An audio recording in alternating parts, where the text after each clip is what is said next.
Hey, what's up, everybody? Rob Marzullo here, Ram Studio Comics. Welcome back.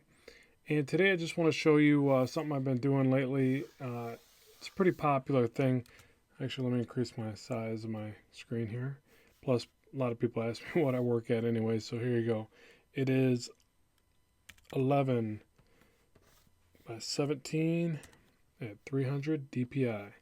Not always, but a lot. Most of the time. Almost always. And what it does, I don't know if you noticed, but I had a totally different line there, and that's the same brush. It just makes your brush look more refined, which I like working with a tighter line. So, all right, so anyways, you know, I've been using this, or practicing this Andrew Loomis method that you read about and find out about when you start trying to draw faces. And even though I got a horribly awkward circle there. So at any rate, I've been trying that. And I like it. I like it for some things. I don't know if I'll use it all the time, but it does work for angled shots a little bit easier, I think. So I'll do a couple of these here with you and show you how it works, or how how I think it works. Um, so you essentially start with a circle like that. You turn it into a sphere by doing these, kind of dimensional lines throughout, and then you picture that you're chopping a portion of the sphere off by drawing this circle off to the side, or oval, I guess, and then dividing that. That gives you this reference point here, this reference point here, and then this one here. Then you draw these sweeping lines straight down. And as far as measurements, the best I can figure from what I've seen, because I've seen different artists do different things with the same method. And I haven't read the actual book by Andrew Loomis, which I need to. So it's from here to here, you would add one more segment. And then from here to here, you would divide this and add one more, creating a third. So that's the way I have seen it done the most. And if that's wrong, so be it. But, then again, there's really no right and wrong way. Then you go from here to the chin here, like this. And you get this, nice relationship line for your cheekbone and, And you still got to have a lot better understanding of the way the face works to get the rest of the facial planes. But it's a nice starting point, to kind of get proportions in place. And then, obviously your proportions of one eye is equal to one eye. The distance of the nose is generally in between there, things like that. Now, the other thing is that at the very bottom line that you get here, you want to bring that over to here, and you get the nose like that. And then there's another rule that, or whatever technique, I guess, that if you divide the face into threes like this, that you'll have the most accuracy for your measurements. Like you'll have your hairline up here, you'll have the brow line here, you'll have the nose here, mouth wherever and there. So so at any rate, just always use stuff like this as more of a guideline. This isn't like perfection. Not everybody's face is going to fall into these these basic foundational measurements, but it will get you in the right direction. It'll get you a little bit closer so that you can have a more consistent development of your own faces. The other thing that's probably a good idea to do is just to break down faces your own way and see what you see. Just mess around. Like I always want to draw the ear way up here, and it's usually a lot lower, and it sticks out from the head from this angle like this. I know that, so now I try to fix that in my work, but force a habit, I always want to draw the ears up higher. It's just the way I've always drawn characters before I started measuring them. So, certain things like that are going to still kind of be stuck in, you're going to be stuck in a bit of a rut with that for a little while. So yeah, so I won't detail a bunch of faces. I just want to show you like how this can help you. Mainly just that I've been practicing. I kind of enjoy it now. It almost makes it a little more mindless. Like you don't have to think about it nearly as much because once you do a bunch of these, it'll just be repetition. So fill in the side here, and this is part of developing your facial planes, and this is actually really beneficial for painting. If you're into digital painting, like I am or whatever. Facial planes, or planes in general, just when you're trying to form shapes in your painting, are highly important. And what it does for you is it gets you to not focus so heavily on your details, which can sometimes mess you up. So you just start to focus more on where shadows would fall and where the planes are of the the face or the objects you're trying to paint, and then you're able to think more about light sources and light and shadow, not so much about oh, I got to get the shape of the nose just right. I mean, that comes as you work through your rendition. So you want to focus more in broad strokes. And again, I'm talking painting here. So drawing, it's kind of the opposite. You do work in the details unless you are good at just drawing in big shapes of shadows, which some people are. So I myself am not. So I kind of battle that when I paint. So it's knowing that about yourself and your art. But okay, I'll do a couple of these just to show you it in action. I don't want to overly, like I said, I don't want to overly detail the face right now, but it does work. It's a nice method. So I'll do like, let's see, let's do a downward tilt on a slight angle, and I think it helps to do all these on little bits of angles, because to me that's always the more complex stuff to draw. It's always easy to draw something that's just kind of sitting there forward facing or profiled. So practice doing all of these in a dimensional, aspect, and throwing angles on stuff.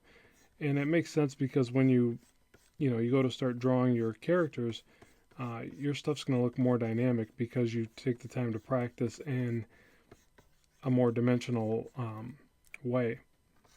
So again, chop the sides off. Here we'll chop both sides off a little bit because of the I'm picturing that, just so you know, that this is our center point right there. It gets confusing when these, lines intersect or whatever. So then we'd cross it over here. You're pretty much not going to see these as much, but they'd be a little bit more inset than the very edge. And I guess in all actuality, this one would be rotated out more that way, but we'll just go ahead and go with this for now. It should still work. So now on a downward foreshortened perspective, I would imagine you still do the same measurement, but the measurement's now shorter because of the fact that the area, the position that you're using for a measurement is now shortened in a downward perspective. Same thing here. If you were to chop that in half and add a third, it would be somewhere into here. And then I would just keep in mind to, bring your lines inward, like foreshortened perspective would go, and make sure to make the chin just a little bit more pointed from this perspective. So just little things like that, and then you're going to bring those sweeping lines down like this. Now for me, the way that I would add to this and where I'm at in this particular part of the sketch, so I picture that the brows are relatively right there. We know that if we divide it into thirds, we got 1, 2, our third section would be up here, so the hairline would be up here somewhere. But I always kind of draw this, and this isn't part of the method, I don't know, I haven't read the book, so maybe it's in the book, but I always draw this front plane of the entire face. Not that that's actually a plane, I guess there's a series of planes as it rotates around this way, but to me I've always felt comfortable defining planes of the head like this, and then I would slowly blend those together this way, if that makes sense. Again, that's more of the perception I'm painting, but I don't even want to say that. Actually, I do think that way even when I'm drawing it. So I try to think as three-dimensional as I can when drawing anything. I'm always picturing, how would this look really? So even though it's a fictitious character or whatever, I'm always imagining, how this would take up real space. That's the part that gives you some realism to your sketch. So yeah, and then you just keep going, obviously, fill in. From here, the nose is going to be a lot more of a downward triangular shape. The mouth is going to get hidden more and be, so picture this, like generally the mouth from the front, the sides of the mouth generally line up with the iris or the pupils, right? Well, remember that this is a foreshortened shot, so that same rule will apply, but it has to apply in a foreshortened perspective. So just remember that it can still, you can still use this unit of measurement, but it has to be in a foreshortened perception. Yeah, see, and I'm pretty sure I got this a little bit wrong, and I would just tweak it. So again, if you know you try this method out and it doesn't work as well for you, definitely do your research. Don't. This isn't a how-to video. This is just me showing you the practice that I'm doing with it, because I've actually didn't come up using this method as much. I just use the one that I illustrate on my channel here. So, but I like to practice a variety of things, and not to say that I would totally adopt it. You know, maybe I'll use it more, maybe I'll use it less, but I always like to, you know, just continually self-educate and be aware of everything around, and then some things I'll incorporate into my work, and others I won't. You know, I won't name any names, but there's a particular artist that I follow, and I'm a really big fan of their work, and they do faces like this. That's it. They literally just throw across. It's so funny watching it too, because I'm like thinking, man, their art's so great. They're gonna do all this stuff, you know. They throw a cross on the face and they just start drawing. So there's no right or wrong way. And this is a big artist, you know, big name person. So, you know, and obviously with lots and lots of practice, you won't need as many of the probably units of measurement and the things to help you along. And maybe on your bad days, you still pull this stuff out of the toolbox. Who knows? But what I'm getting at is when you start to get really good and you clock a lot of hours and a lot of different face drawings and a lot of different scenarios, you know, you're probably not going to need as much of this. You'll probably skip a lot of steps and go right to drawing a face and be fine with it. So again, chop the side off. And I have to remind myself, because I haven't done this enough to where I'm totally in tune with it yet. See, and I thought that was another way where you mark it center. So I don't know if maybe an upward perspective, you only add a third to the chin, because I would imagine that's got to be true, because if not, if you were to have this same distance, that would just be ridiculous. So let's try that. Let's try marking half here, adding a third from the upward perspective. And here, I don't even know if we need to add any, but we'll add a third as well. Yeah, because if not, and that still looks too long for the jawline. So again, I would just use it as a guide, you know, as not so much as a, and I probably just messed it up. That's probably why it's not working. Luckily, this is not, let me repeat, this is not a how-to video. This is, hey, I'm practicing over here. Would you like to sit here and watch, I guess. Oh boy, I can just see the negative comments coming in right now. What are you doing, Rob? You're supposed to just practice on your own time. All right, so at any rate, when you see the neck up, you start to get a little bit of the underneath of the neck. I don't know from this angle you would, but just keep that in mind. It's something I always had a problem with. I'd always draw the neck way back here. Go, why does it look so funny? It's because that from an angle like this, the chin doesn't really sit that far away from the neck at all. So just study photos, you'll start to realize that. And I guess I should have tilted it back more to make it look like. And then you get like the neck muscle coming down here, and the back of the neck rotates just a little bit there. And this part of the neck comes in like a, if it's a guy, it's an Adam's apple. If it's a girl and it's Adam's apple, then you need to run. You need to run fast. Okay, so, you know, there's the brows again, you know, and a lot of this I would just visually do it, you know, just here's the hairline, whatever. The nose. Now, obviously the nose from this angle is going to be an upward diamond shape, pyramid shape, whatever. And it gets tricky, so the way that I usually do this is I labor through it, but you know, if I have to, I'll start with a real boxy kind of shape. But I just always remember that the nose is basically a, you know, a bulbous shape like this with these other flared shapes off, and then I just go angular after I get enough of the rounded, overly rounded forms that look like, you know, a clown nose or something. Then I just get in there and soft erase and make it angular. So, and you can do that from either way. You can start angular and then add some curvature, or vice versa, like here, start, or like I was showing you down there, start rounded and then add some angles. I think it helps to do it both ways to practice, see what you're better at. And then also, you want to make sure that all your artwork has a nice mix of angle and rounded shapes. You don't want to go all in one direction or the other, in my opinion.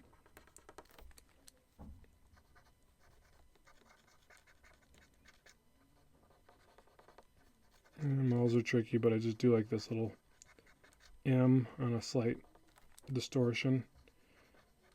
And the bottom lip would probably be kind of straight, almost rounded up from this angle.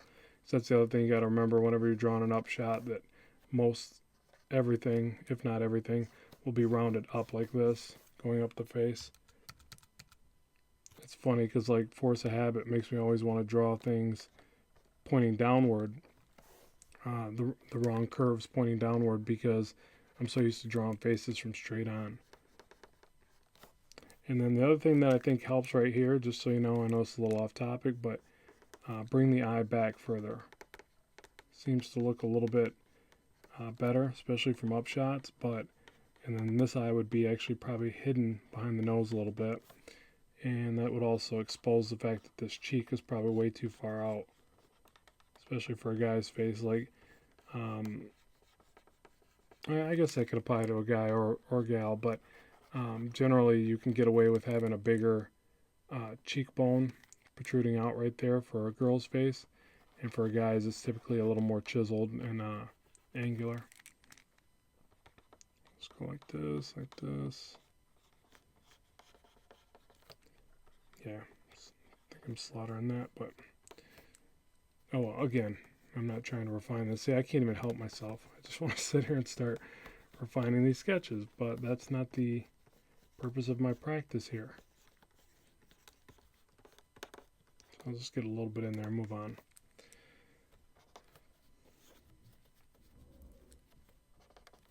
Okay. Alright, I'll do one more and then bring it to a close. So I gotta get back on some work. Fun.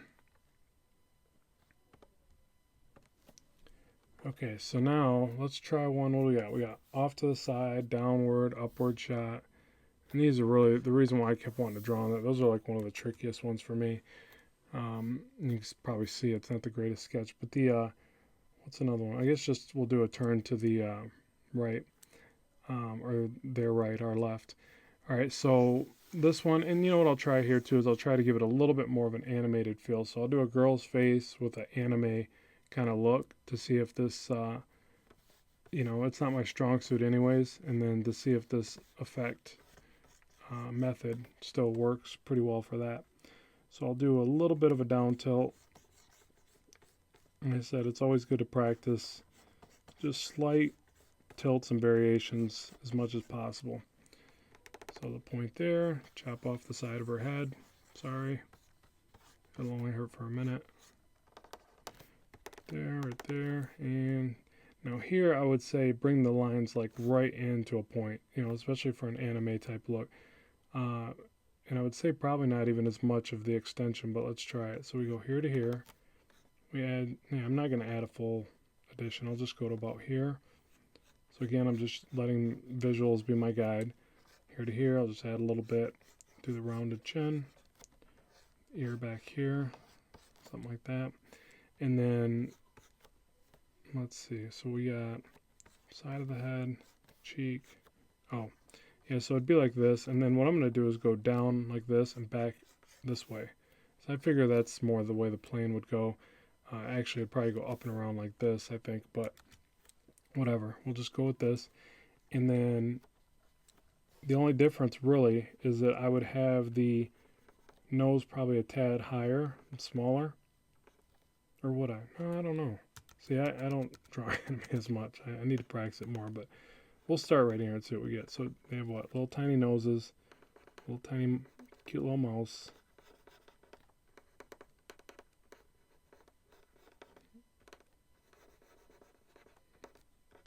Like that. And then big ol' eyes, right? So I probably should have extended the nose more out this way. And keep in mind that this is I think this is supposed to represent more the brow, not like you wouldn't want to draw the eyes above this line. So, and again, this will depend on what kind of proportions you like to use. We all like to create, very different art. So, whatever floats it for you, then that's what you would do. Oh, that's an ugly eye. That was an ugly eye. I'll tell you what, let me show you something else I've been doing when I struggle with certain aspects. I'll do side to side.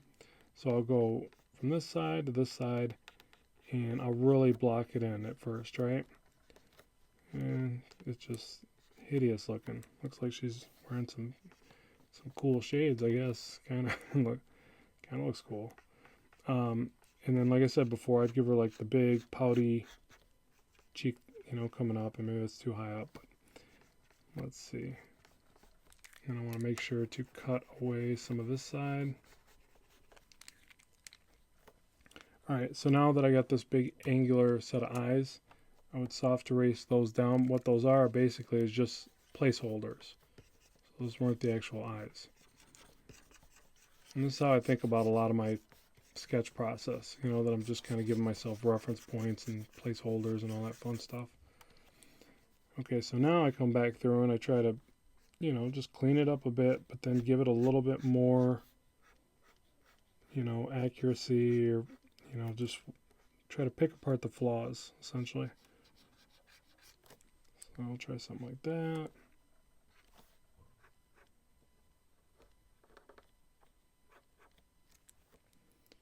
And just trying to get a little tiny nose in there. I think I messed that up.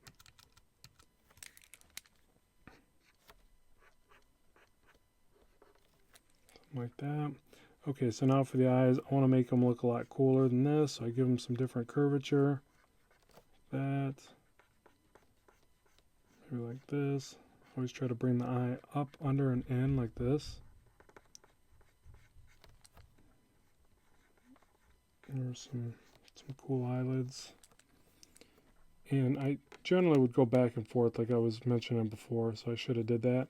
The reason why I say that, if you go back and forth and do like, say, I don't know, like the top eye line, and then the top eye line, then the bottom, and the sides, or whatever, you seem to get a little bit better symmetry, in my opinion.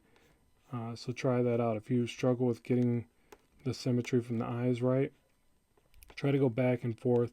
And then the other thing is to remember that the one away from camera, which would be this one, is going to be a little bit different shape based on, perspective. So there's that eye.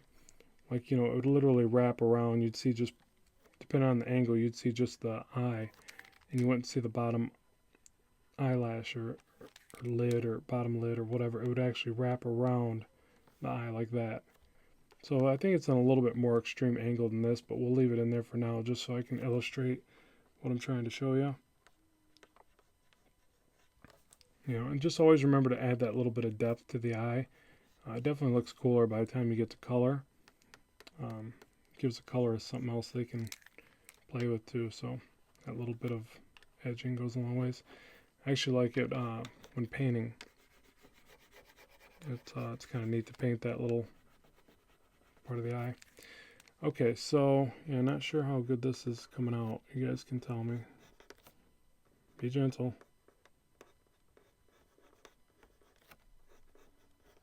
Remember, I'm just trying to share to be nice, everybody.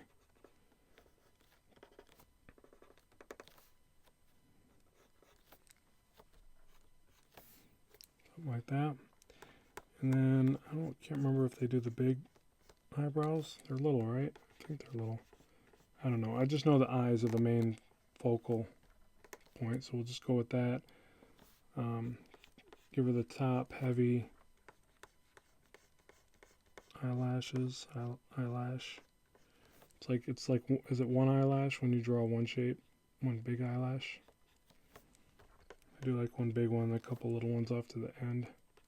And here you can kind of reinforce that depth by having the little eyelashes right there peek around the side.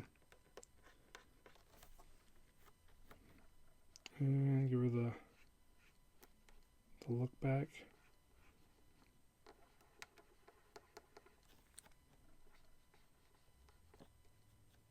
Oh, mess that up. I always get the eyes in the wrong spot. Thank God for layers. And undos. Undos are awesome. Control Z, you are my best friend.